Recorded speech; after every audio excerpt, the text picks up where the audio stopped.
యెహోవా గారి దివ్యనామంలో మీ అందరికీ నా ప్రేమపూర్వకమైన శుభాకాంక్షలు ఈ మొదటి జామున తెలియపరుస్తున్నాను. తండ్రి మనందరినీ కూడా ప్రతిదినము ఈ కార్యక్రమాన్ని వీక్షిస్తున్న ప్రతి వారి కుటుంబాన్ని దీవించి ఆశీర్వదించునుగాక. హల్లెలూయా.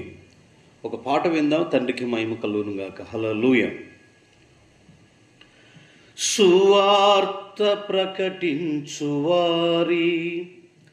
పాదములెంతో సుందరము, సువార్త ప్రకటించువారి పాదములెంతో సుందరము, యావేను కలిగిన జనులు గొప్ప కార్యములు చేసెదరు, కాపరులు సువార్తికులు బోధకులు అపోస్తులు ఉపదేశకులు ఈరే యోగ్యులు, ఉపదేశకులు ఈరే యోగ్యులు, సువార్త ప్రకటించువారి పాదములెంతో సుందరము, సువార్త ప్రకటించువారి పాదములెంతో సుందరము,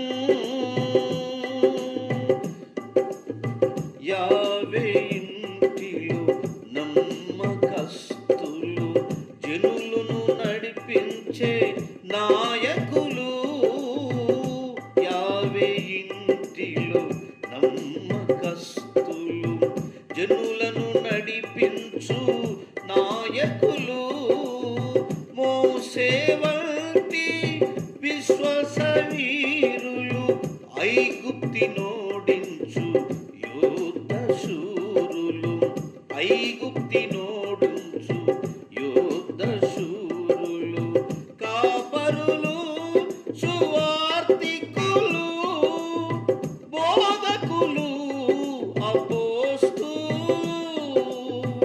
ఉపదేశకులు ఈరే యోగ్యులు, ఉపదేశకులు ఈరే యోగ్యులు, సువార్త ప్రకటించువారి పాదములెంతో సుందరము,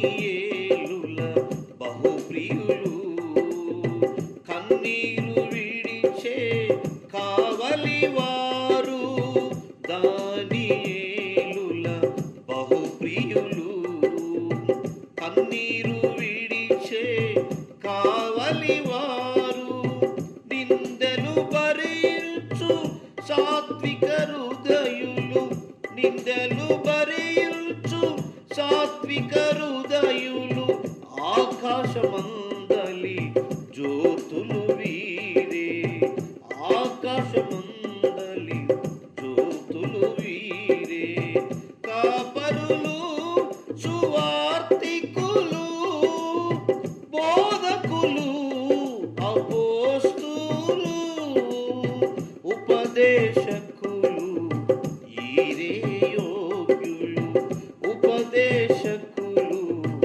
ఈరే యోగ్యులు, సువార్త ప్రకటించువారి పాదములెంతో సుందరము, సువార్త ప్రకటించువారి పాదములెంతో సుందరము, యావేతో నడుసు జత పనివారు శాంతి సువార్తకు రాయబారులు, యావేతో నడుచు జత పనివారు శాంతి సువార్తకు రాయబారులు, పౌలు వలెనే ఆత్మల విజేతలు, పౌలు వలెనే ఆత్మల విజేతలు, నీతి కిరీటముతో అతిశయించే స్తుతించెదరు, నీతి కిరీటముతో అతిశయించెదరు. కాపరులు, సువార్తికులు, బోధకులు, అపోస్తులు, ఉపదేశకులు, ఈరేయోగ్యులు.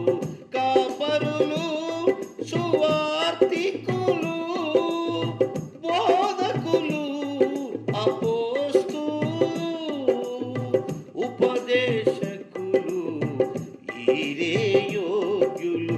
సువార్త ప్రకటించువారి పాదములెంతో సుందరము. సువార్త ప్రకటించువారి పాదములెంతో సుందరము. హల్లెలూయా. ప్రియులారా, మంచిది. శ్రేష్టమైన సమయంలో ఈ మొదటి జామున ఒక శ్రేష్టమైన వాగ్దానాలను మనం చదువుకుందాం. తండ్రికి మహిమ కలుగును గాక.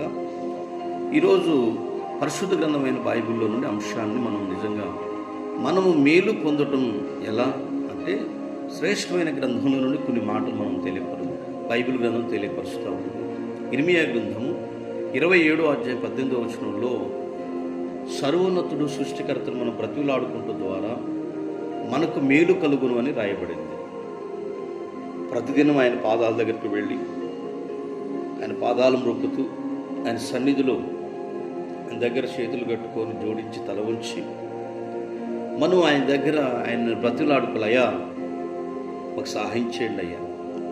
ఒక వ్యక్తి అప్పిస్తే ఆ అప్పిచ్చే వ్యక్తి నిజంగా ఆ అప్పు తీసుకునే వ్యక్తి ఎలాగైతే బ్రతిలాడుతాడో మనము కూడా తండ్రి యొక్క సన్నిధిలోకి వెళ్ళి ఆయన బ్రతిలాడాలని ఈ లేఖనంలో మనం మేలు పొందాలి అంటే ఖచ్చితంగా తండ్రి యొక్క సన్నిధిలోకి మనం వెళ్ళాలి, ఆయన బతిమలాడుకోవాలని సర్వోన్నతుని యొక్క కృపలో ఈ వాగ్దానం తెలియపరుస్తూ ఉంది. రెండోది యోబు గ్రంథం 22:21 సర్వోన్నతుడు సృష్టికర్తతో సావాసం చేస్తే మనకు మేలు కలిగిందని తండ్రి ఈ వాగ్దానాలు తెలియపరుస్తూ ఉంది. ఒకరితో ఒకరు ఏకమై జీవిస్తే ఏదంటే అది ఇస్తారు. అవసరం ప్రాణాన్ని పెడతారు వరకొరు. సావాసంలో ఉన్నట్టు, ఫ్రెండ్షిప్లో ఉన్నట్టు గొప్పతనం కనుక ఆయనతో మనం సావాసం చేస్తే ఈ వాగ్దానం తెలియపరిచే మాట ఏంటంటే ఖచ్చితంగా మేలు పొందుతారని యోబు గ్రంథంలో నేను ఆయనతో సావాసం చేశాను, నాకు కావాల్సిన అన్నీ కూడా నా తండ్రి నాకు ఇచ్చాడు, రెట్టింపు ఇచ్చాడు, ఎందుకంటే నేను కోల్పోని పొందానని ఈ వాక్యం ద్వారా మేలు రెండంతలుగా పొందినట్లుగా మనం చూస్తాం. 128:1-2 తన యందు భయభక్తులు కలిగి ఉంటే మనకు కలిగే మేలులు ఎన్నో ఆశ్చర్యకరమైన మేలు ఉన్నాయని, తన యందు భయభక్తులు గల వారిని తండ్రి అలాగూ ఆశీర్వదించును, నిత్యముగా నీ చేతుల కష్టార్జితాన్ని ఖచ్చితంగా అనుభవిస్తున్నాడు రాయబడింది. కనుక ఒక కష్టార్జితం మనం అనుభవించాలంటే, మన కష్టార్జితం మనం తినాలి అంటే, ఎవరు కష్టపడితే వారి సొమ్ము వారు తినాలి అంటే ఆయన యందు భక్తి కలిగి భయం కలిగి ఉండాలని ఈ వాగ్దానాన్ని మనం తెలుసుకుంటున్నాం. మరొక మాట తెలియపరిచే మాట ఏంటంటే యోబు గ్రంథం 11:5 నిజము యావే తండ్రి మనతో మాట్లాడితే మనకు మేలు కలిగిద్దాడు. ప్రతిదినం మనము ఆయన దగ్గరికి వెళుతున్నాము, ఆయన మనతో మాట్లాడాలంటే మనతో మాట్లాడితే ఎక్కడికి వెళ్ళినా, ఎక్కడ బోధించినా, ఎవరి దగ్గర మనకు వెళ్ళి ఆయన మనలో నుండి మాట్లాడితే మనకు మేలే జరిగింది ఆ దినమంతా అని ఈ లేఖనం తెలియపరుస్తాం. ద్వితీయోపదేశకాండము 5:29 సృష్టికర్త దేవుని మాట వింటే మనకు ఎంతో మేలు కలిగిందని ఈ వాక్య భాగం తెలియపరుస్తుంది. ఆయన మాట అంటేనే ఆయన తండ్రి యొక్క నిబంధనలు, ఆజ్ఞలు, శాసనాలు మనం వింటే ఖచ్చితంగా ఆ వ్యక్తికి ఇక్కడ మేలు జరిగింది, పరలోకంలో కూడా మేలు జరిగిద్దని ఈ 5వ మాటగా ఈ వాగ్దానాలు తెలియపరుస్తుంది. అపొస్తలుల కార్యాల గ్రంథము 15:28-29 విగ్రహారాధనలకు దూరంగా ఉండాలి. విగ్రహారాధనకు మనం దూరంగా ఉంటే మనకు మేలు కలిగింది. అంటే మోగబొమ్మలు విగ్రహాలకు మొక్కిని తినకుండా, విగ్రహారాధనకు అంటే విగ్రహ పూజలు, ప్రతిష్టలు అన్నీ కూడా మనం ఏది కూడా చేయకుండా, అందులో విగ్రహారాధన ఏది కూడా మనం ముట్టకుండా ఒక దానియేలు వలె, షడ్రక్, మెషక్, అబేద్నెగోల వలె మనం ఉంటే మనకు మేలు కలిగిద్దని వాటికి దూరంగా ఉంటే మరొక మంచి మేలు జరిగిందని ఈ వాగ్దానాలని కూడా తెలియపరచబడుతుంది. పిలిప్పు రాసిన పత్రిక, పిలిపిలకు రాసిన పత్రిక 1:23 మరి యావే తండ్రితో మనకు ఉన్నట్టు మనము ఆయనతో కూడా ఉంటే, ఆయన దగ్గర మనం ఉంటే మనకి విస్తారమైన మేలు కలిగిద్దని యావే తండ్రి వాగ్దానం తెలియపరుస్తుంది. అబ్రహాముని నిజంగా ఎంతగా ఆశీర్వదించిందంటే 24:34 తన పెద్ద జీతగాడు ఎలేజర్ అంత జీతగాడు వెళ్ళి ఒక దగ్గర చెప్తున్న మాట ఏంటంటే, నా యజమానుని సర్వోన్నతుడు బహుగా దీవించాను, గొడ్ల ఆస్తి, మేకలు, ఎండి బంగారాలు కలిగి గొప్పగా ఉండడని చెప్పేసి సాక్ష్యం చెప్తా ఉన్నాడు తన ఇంట్లో పనిచేసే పని మనిషి. ఈరోజు మన గురించి ఆ మేలు గురించి మనం ఇతరులకు చెప్పినప్పుడు దేవుడు మనకు ఇంకా అనేకమైన మేలు చేయగలుగుతాడు. సర్వసృష్టికర్త మనకి ఒక గొప్ప కార్యాలు చేయబోతున్నాడు కాబట్టి మన స్వార్థ పనిలోనూ మనకిచ్చిన దాంట్లో మనం అందరం కూడా తండ్రి యొక్క సన్నిధిలో ఆయన నామాన్ని గనపరిచేవారుగా ఈ దినమంతా మనకు తోడై ఉండి నడిపించునుగాక. తండ్రికి మహిమ.